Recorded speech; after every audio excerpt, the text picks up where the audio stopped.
Olá, hoje a gente vai para a leitura 32 do livro Mais Esperto que o Diabo. E vamos lá. Por que tanta gente insiste no hábito de expressar opiniões não solicitadas? Esse hábito é uma manifestação de egocentrismo e vaidade. O hábito da autoexpressão é inerente às pessoas.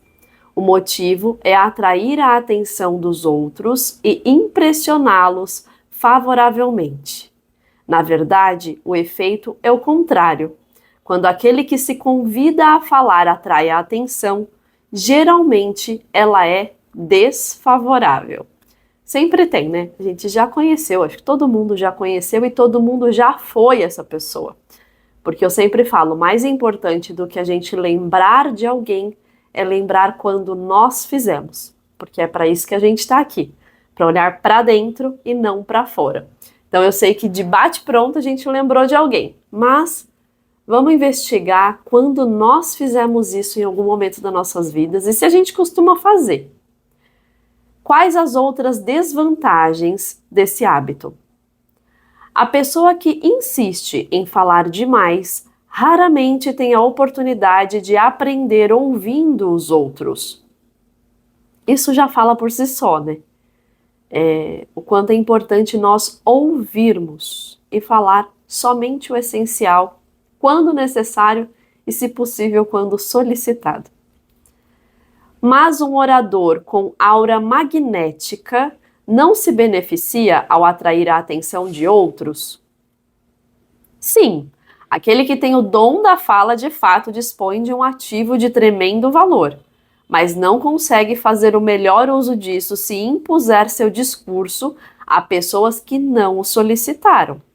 Nenhuma outra qualidade acrescenta mais à personalidade do que a habilidade de falar com emoção, força e convicção. Mas um orador jamais deve impor seu discurso aos outros. Aqui me veio muito forte Jesus, né? Então, ele nunca chegou impondo o discurso. Ele falava para quem quisesse ouvir. E essa orientação, inclusive, está na Bíblia, né? Não perca tempo, né? Não jogue pérolas aos porcos. Então, não perca tempo falando com quem não está preparado para ouvir aquilo que você tem a dizer. Se é que você tem o dom da fala, como ele está falando aqui, é que ele está se referindo a uma pessoa que de fato tem o dom da fala, tem o que falar, tá? É por isso que é importante que a gente tenha bom senso e uma autocrítica ponderada, né? Será que de fato eu tenho conhecimento, eu tenho autoridade? Será que é o meu lugar de fala? Entende? Então, nesse lugar, é importante a gente parar para pensar. Então, se é o seu lugar de fala, você deve falar para quem de fato está aberto a ouvir. Não perca tempo falando, gastando energia, gastando garganta com pessoas que não estão prontas para um determinado processo, para um determinado aprendizado. Pessoas que expressam opiniões por escrito também sofrem da falta de autodisciplina? Uma das piores pestes da Terra é a pessoa que escreve cartas para figuras públicas expressando opiniões sobre os mais diversos assuntos. Vamos continuar para entender? Mas escrever cartas não solicitadas é uma forma inofensiva de prazer pela autoexpressão, não é? Que tipo de dano pode causar esse hábito? E hoje a gente tem a internet, né? Todo mundo escreve o tempo inteiro. Imagina que quando esse livro foi escrito, não havia toda essa estrutura, né, tecnológica. Então, para você ver, ó, 1883 a 1970 a vida dele, tá? Então, assim, imagina que aqui ele já havia Já era das pessoas, já vinha do ser humano escrever cartas. Percebe? Então imagina com a tecnologia como isso aflorou. Então hoje as pessoas gravam, falam, escrevem, né? Tem vários aplicativos aí de comunicação e vamos entender. Que tipo de dano pode causar esse hábito? Hábitos são contagiosos. Todo hábito atrai um conjunto de hábitos relacionados. O hábito de fazer qualquer coisa inútil leva a outros hábitos inúteis, especialmente ao hábito da alienação. Se você deseja saber o quão idiotas essas pessoas são, confira a seção de cartas dos leitores de qualquer jornal e veja como seus autores atraem a oposição de muitos outros. Antigamente as pessoas mandavam cartas, né, para os programas de TV, era carta, né? Agora é e-mail, é mensagem, é comentário. Agora é mais tecnológico, mas continua sendo escrito. O fracasso em algum momento é um benefício? Sim, mas pouca gente sabe que cada adversidade traz consigo a semente de uma vantagem equivalente. Menos gente ainda sabe a diferença entre derrota temporária e fracasso. Essa parte é muito importante que a gente fique bem atento, porque essa frase é muito importante. Pouca gente sabe que cada adversidade traz consigo a semente de uma vantagem equivalente. Quando a pessoa tem isso muito claro dentro dela, quando ela tem esse poder de consciência, quando ela não está alienada, diante de uma adversidade, ela enxerga um ponto de vantagem e poder. Isso não é para todo mundo. É justamente por isso que não é a maioria que está rica, não é a maioria que prospera. Por esse motivo, consciência, clareza, diante das adversidades, a maioria das pessoas se vitimiza. Se vitimiza. Então, menos gente ainda sabe a diferença entre derrota temporária e fracasso. Mas entendi que o fracasso é um de seus grandes aliados, pois faz com que as pessoas percam a ambição e parem de tentar. Esse é o ponto. Eu assumo o poder no momento em que as pessoas desistem de tentar. Se soubessem a diferença entre derrota temporária e fracasso, se soubessem que derrota e fracasso trazem consigo sementes de oportunidade, se manteriam lutando. O sucesso normalmente está a um passo muito curto do ponto em que se desiste de lutar. Tem um desenho, né, de uma pessoa que está lá garimpando e aí faltava uma martelada para ele achar o diamante, mas ele estava cansado, ele desistiu, ele falou, não tem nada aqui, eu vou embora. O nome disso, gente, é fé. Você já ouviu falar que os índios dançam para chover? A dança da chuva? E aí eu te pergunto, por que que funciona? Você já parou para pensar? Por que que funciona a dança da chuva, que os índios sempre fizeram e que sempre choveu? Qual é o segredo? Eles dançaram até chover. Percebe? Se já ia chover ou se foi a dança, nunca saberemos. Mas eles dançam até chover. Então, se você estiver determinado a fazer algo até alcançar aquilo, não existe outro resultado que não seja chegar naquilo. Propósito definido, clareza, objetivo, tudo que a gente vem falando até agora. Entendendo que durante o processo, durante dias pode não chover. E isso não é fracasso, é uma derrota temporária. Ela não veio no momento em que você queria, ela não veio talvez com a brevidade que você queria, mas se você puser força, se você puser intenção, se você puser propósito, ela vai acontecer. Não pare enquanto você não fizer aquilo que você se propôs a fazer. Porque vai acontecer, cedo ou tarde. Seguindo tudo isso que a gente falou, porque a gente trouxe vários aprendizados aqui. É observando os erros, aprendendo, ajustando. Não é fazendo a mesma coisa, claro, como ele disse.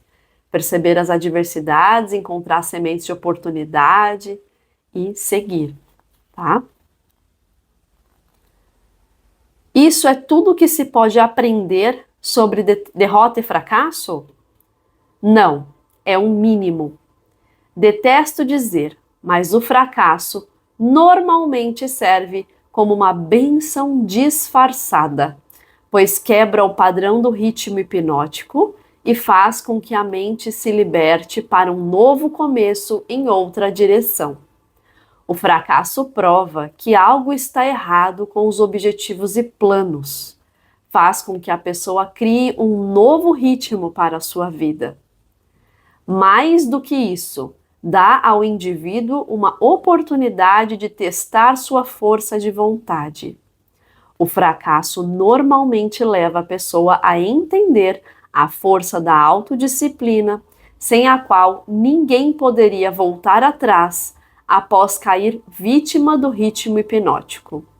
Estude a vida de todos que atingiram resultados fantásticos em qualquer ramo de atividade e observe que o sucesso geralmente é proporcional às experiências de derrota e fracasso vivenciadas antes de serem bem-sucedidos.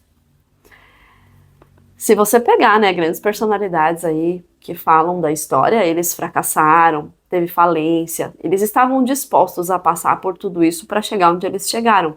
E não é todo mundo que está disposto e preparado para isso. Para ganhar, você tem que perder. Você tem que saber ganhar, mas você tem que saber perder. Não é só apenas sobre ganhar, é sobre perder também.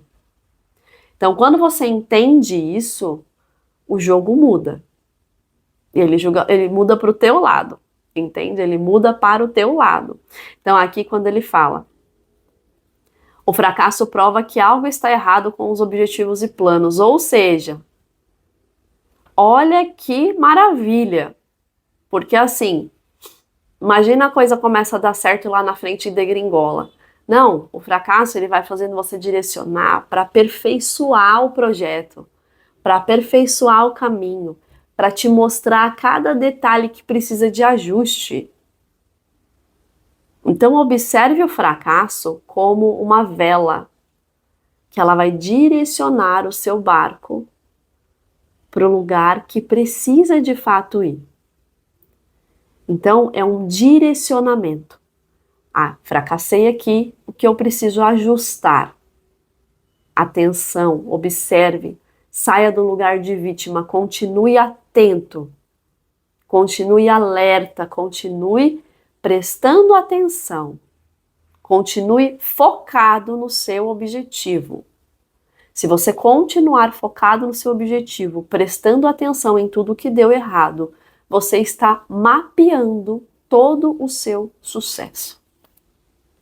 Por isso que ele fala, bênção disfarçada, mas só consegue ser abençoado aquele que enxerga as bênçãos na vida. Tem pessoas, infelizmente, há pouco tempo eu vi uma postagem, se eu não me engano, ela era influenciadora. Não a conhecia, só via a matéria. E infelizmente ela tirou a própria vida.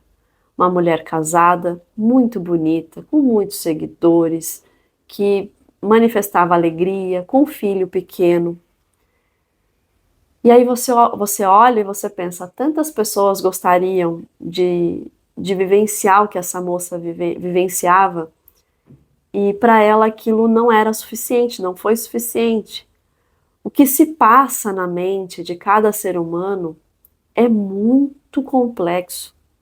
Não cabe julgamento, não cabe culpa, não cabe nada, porque é muito difícil a gente lidar com as questões dessa vida, lidar com todos os poderes que a nossa mente tem, lidar com as emoções, equilibrar razão e emoção, os deveres, as obrigações, as demandas, tudo isso junto é tão pesado, é tanta coisa, mas para algumas pessoas parece mais leve.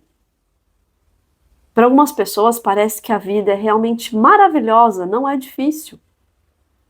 O que diferencia uma pessoa que vive a mesma vida? Porque a gente está aqui, vivendo as mesmas coisas.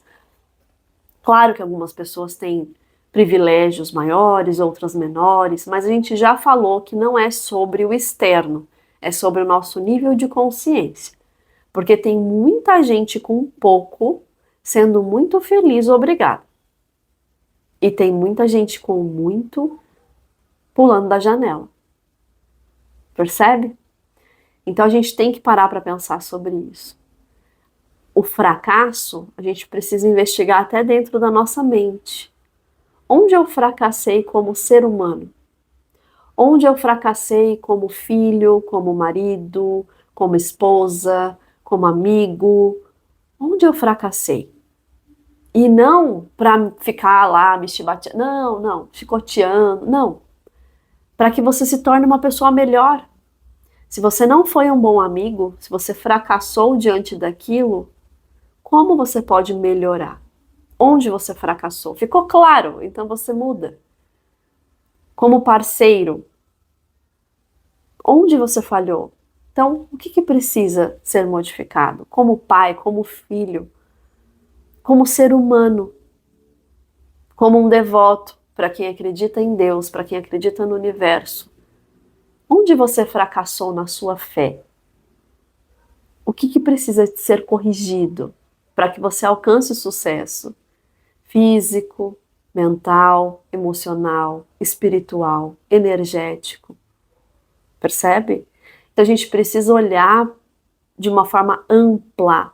Não é só apenas sobre o dinheiro, também é trabalho, prosperidade, mas a nossa construção também carrega fracassos e a gente precisa olhar para isso e repaginar isso, buscar realmente sermos melhores a cada dia. Tem uma música do Charlie Brown Jr.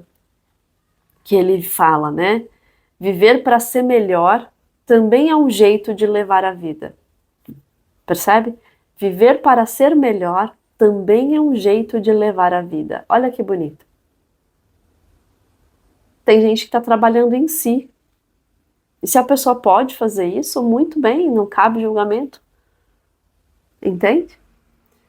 Isso é muito legal. Vamos parar por aqui hoje. Vamos refletir sobre isso. E aí a gente volta na próxima semana com mais uma leitura, com mais um pedacinho. Estamos chegando na reta final do nosso livro. E quanto aprendizado. Então, pega o seu caderninho terapêutico e anota seus fracassos, mas não com tristeza, com propósito. Anote os seus fracassos como um mapeamento de onde você falhou e o que você pode corrigir para chegar onde você deseja chegar, para ser quem você deseja ser, para viver o que você deseja viver. Percebe a diferença? O fracassado que fica ali se vitimizando, porque eu fiz, não sei o quê. E muita gente não prospera na vida por conta desse lugar de culpa. Como a pessoa fracassou lá atrás, ela acredita que ela não merece. Só que muitas vezes isso é inconsciente. E aí ela passa a vida não conseguindo evoluir, ela fica patinando, sentindo as mesmas dores, sentindo as mesmas tristezas, repetindo padrões, né? Ou relacionamentos. E tudo isso às vezes é inconsciente. E é para isso que a gente tem que olhar para dentro.